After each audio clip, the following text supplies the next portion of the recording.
Hello everyone, I welcome you all. This is Vikas Varyani on behalf of GM Test Series. Today we'll be discussing about CA Final, Direct Taxation and International Taxation subject. In this video, we'll be discussing about amendments, ABC analysis and preparation strategy. So let's get started. First, amendments. As we know, there are very few amendments for December 21 examination. Although there were many amendments for July 21 examination which are also applicable for your attempt. So you have to cover that also. While for December 21 there are very few amendments consisting of first salary.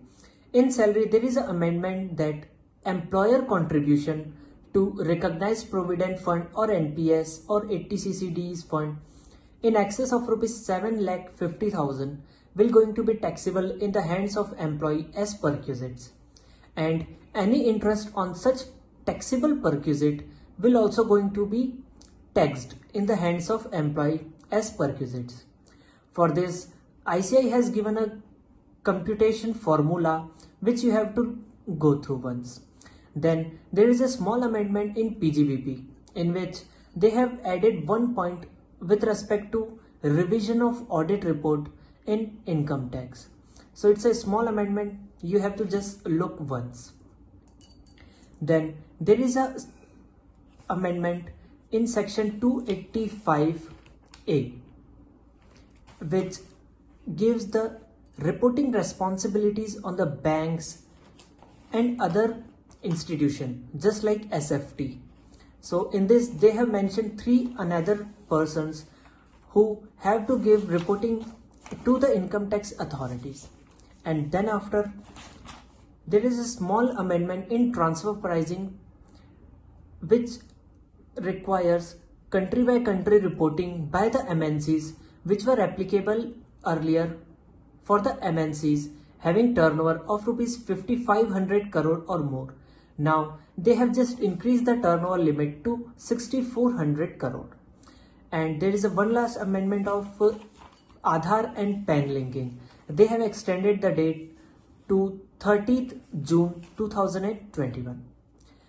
Now moving towards the ABC analysis. First and the foremost thing you should keep in mind that this ABC analysis is only and only meant to guide your efforts and your learning capabilities to generate maximum output, and it is not meant to give you the important chapters or unimportant chapters. ये नहीं आपकी कोई हमने जो category C बताई है वो आप छोड़ दें, ऐसा बिल्कुल भी नहीं करना है. All chapters are equally important and have their due weightage in the examination. Now I'll be dividing the subject in two parts, direct tax and indirect taxation. Now starting with the direct taxation, Category A chapters comprises of PGBP, as there is a straight away question of 14 marks which will usually going to ask in the first question, that is the compulsory one. Then MAT, AMT, partnership firm, LLP, 10AA entities, business trust, investment fund. This is the second most important part. There is usually a 10 marks question on these topics. Repeatedly there is a 10 marks question on all the topics which I am going to mention in the category A. Then the next one is TDS and TCS. Thereafter charitable trust. There is repeatedly one question from all this you will find in every examination. Then moving towards the category B, there is section 80 entities, section 80 IA, section 80 IB, IAC, all these entities. Then tonnage taxation. You have to do the practical aspect of the tonnage taxation.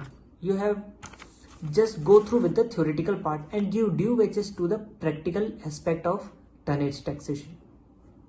Then advance tax and interest calculation under section 234A, B, C and late fees under 234F.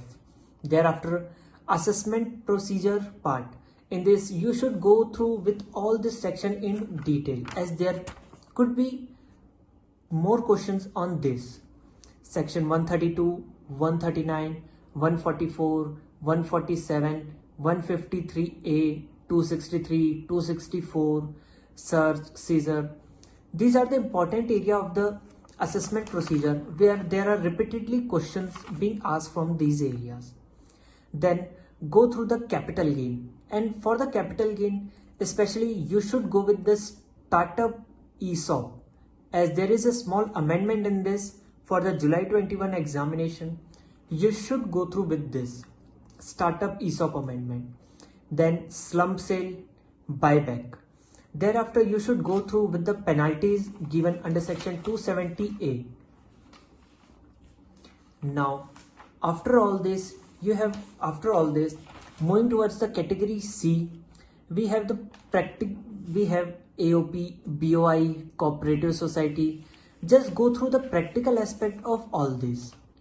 Then amalgamation, demerger and their tax implication and the set off and carry forward provisions. Then you should straight away go through income from other sources and the remaining part of the capital gain, that is shares, land sale and the section 54 deductions. All this you have to go through. Then there is a change in the dividend taxability. Earlier it used to be taxable in the hands of company, that is DDT. Now they have been changed. Now the dividend will be taxable in the hands of receiver. And the remaining part of the direct taxation are covered under category C criteria. Now moving towards the international taxation, in the category E chapters, first one is the transfer pricing, as there will be one or could be possibly two questions from the transfer pricing. You have to focus on the practical aspect more, that is all the 6 method of computing arm's length price, cup method and cost method. These are the most important among all 6. And then after you have to go through with the definition 92A, that is related party or associate definition. Then 92 CE, secondary adjustment, primary adjustment and the interest cap limit and APA rollover provisions. All this you have to go through in the transfer pricing. Then second being the NR taxation. In this you have to go through the residential status, how to compute the residential status, and there is a small amendment in this, so you have to go through with that amendment also. Then POEM, that is place of effective management. Then royalty, interest, FTS on its taxation, and the sportsman, NR sportsman, 115A AD and the other provisions of taxation of NR taxation. Then go through with the equalization levy, as there is a small amendment in the equalization levy also. And then you have to do the double taxation relief, that is section 90, 91. And yes, in these questions there is also a significant portion of 80C, 80D, 80 TTA, TTB deductions, 80 QB deductions. So you have to remember all those deductions also. Now the category B. Now category B comprises of NJA, that is non-jurisdictional area, GAR, business connections. Yes, that's it. Now category C. Category C comprises of base erosion, profit shifting, application and interpretation of treaties, model tax convention, and the remaining part of the international taxation. Now the first 3 that I mentioned in category C, you don't need to go through with their provisions. You have to simply just go through the question and answers, as there will be a straight away question from the material only. In the July attempt also there are 2 questions straight away as it is has been asked in the exam. So you have to go through for the questions only. Now moving towards the preparation strategy, the basic assumption that I am taking right now is that you have complete all your classes and you will be starting your preparation from the 1st of September.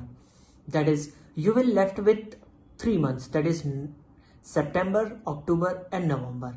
And of course November will going to be reserved for your revision. Then for the students who are appearing both group, they have less than 1 week for each subject. So I'll be guiding you, taking 7 days you're going to devote to the direct taxation. If you have more days, you can just increase your number of questions, or you can just go through in depth also. Now, first day, starting from the first day, you have to go through with the PGBP. Take approximately 7 to 8 hours.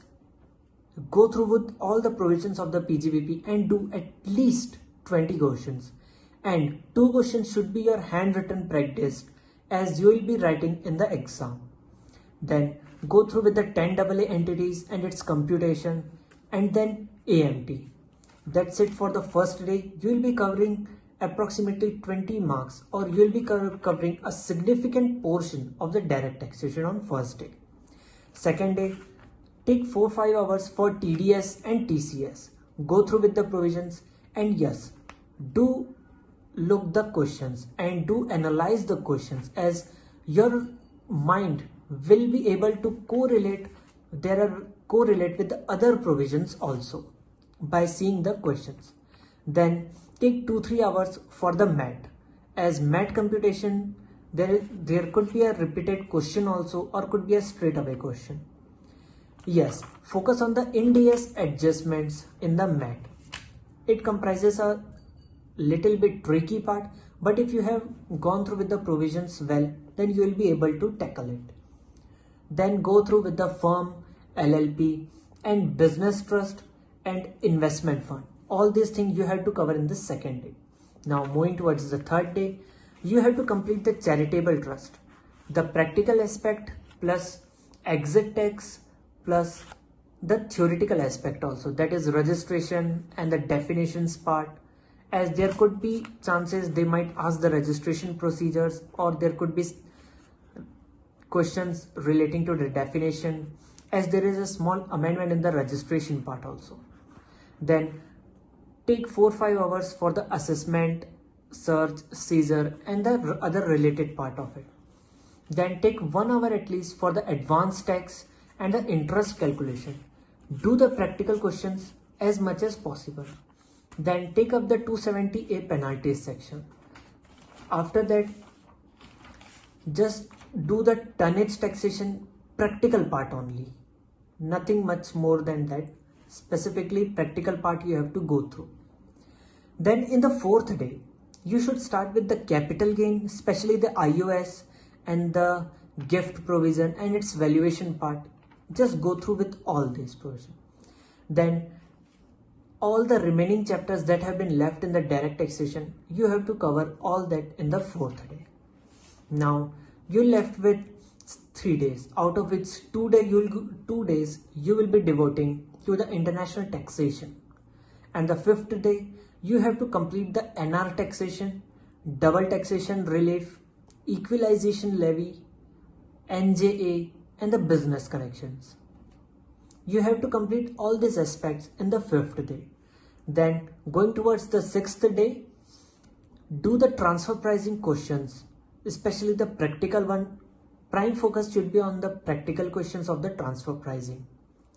Then go through with the GAR provisions and all the category C chapters. Take a good understanding of all the questions that have been mentioned in the category C category. Now for the 7th day, I recommend you, for the first 5 hours, you should go through with all the amendments. Once again, you should go through all the amendments that have been applicable for the July as well as December 21 attempt. And then take the case study digest issued by the ICAI and RTP, MTP, especially the all MCQ part of this.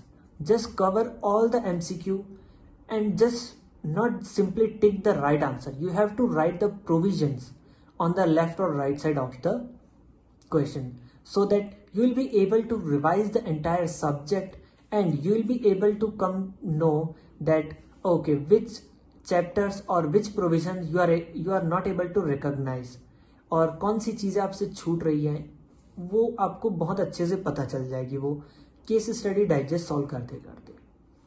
So that's it from my side. Thank you so much.